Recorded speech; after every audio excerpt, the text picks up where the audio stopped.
Hello everyone, what's up? It's me again, Junkmaster3, and I'm back with another review video. Uh, at this time, I haven't made the top 10 of the the 10s, so my favorite horror films from the past decade or so. So I decided to make this horror review instead.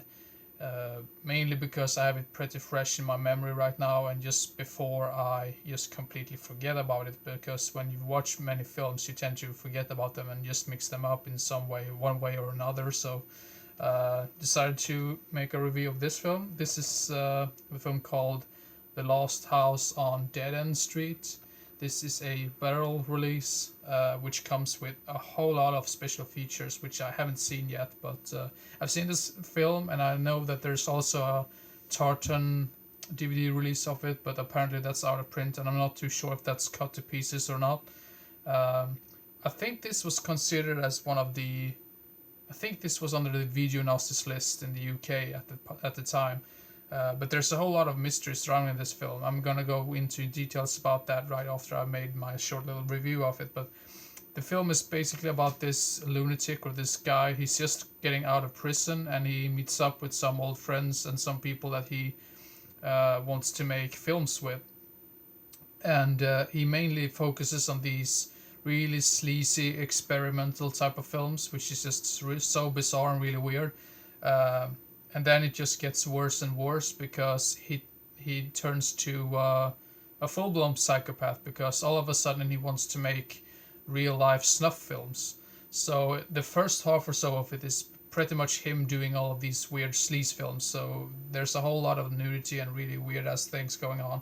And the last half an hour or so, I'm not too sure what it was, like a half an hour, but the last half of the film or so is mainly like a snuff type of film. And I can totally see, I mean, this is a little bit interesting thing because the gore effects, considering the low budget this movie has, is really really good.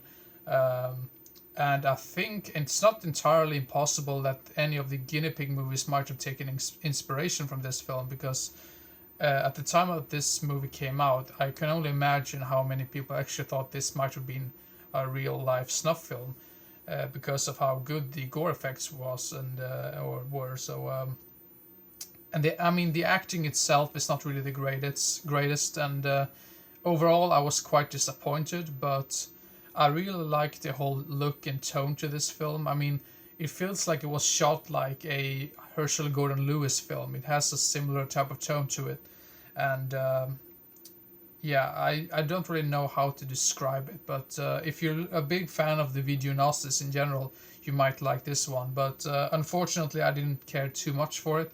Maybe I would like it more if I rewatch it. But the oh damn, I'm completely lost track here. But um, most of all, I mean the technical stuff. I mean, I really like the grittiness of the film. That's what I wanted to say, and the gore effects are really good. But some of the acting is just too over the top for me and way too overacted in a way.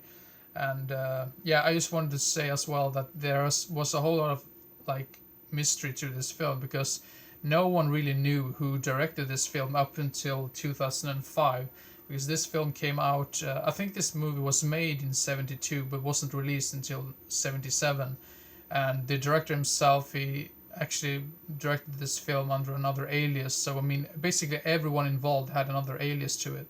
So no one really knew who anyone was in surrounding this film, and maybe that was another reason why some people thought this was a real life snuff film. But yeah, that's just what I wanted to say as well. But overall, I think this movie is pretty damn boring. I mean, at least the first half of it or so.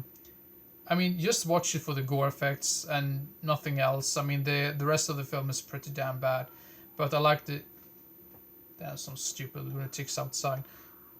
Can you hear that? It sounds like a fucking idiot just screaming outside, like there's something wrong with his fucking head. Well, sorry about that, but I just damn, I know he's completely lost track. But yeah, if you're a big fan of the VG Gnosis films, you might like this one. But otherwise, just stay away from it. And if you want to watch it, just mainly watch it because of the gore effects. That's would be my recommendation. But I'm definitely gonna look through all of these special features on this DVD release. Apparently, this is pretty hard to come across these days, or at least that's what I've been told. Um, But yeah, Lost House on Dead End Street. Final rating for that would probably be 4 out of 10. So yeah, Lost House on Dead End Street. So that was my review for The Lost House on Dead End Street. This is directed by Roger Watkins, I believe his name was. Unfortunately, he passed away in 2007. Now I just keep mumbling about the film. I'm already done with the review, but hope everyone enjoyed, and keep your eyes open for the next video. So see you next time. Bye bye.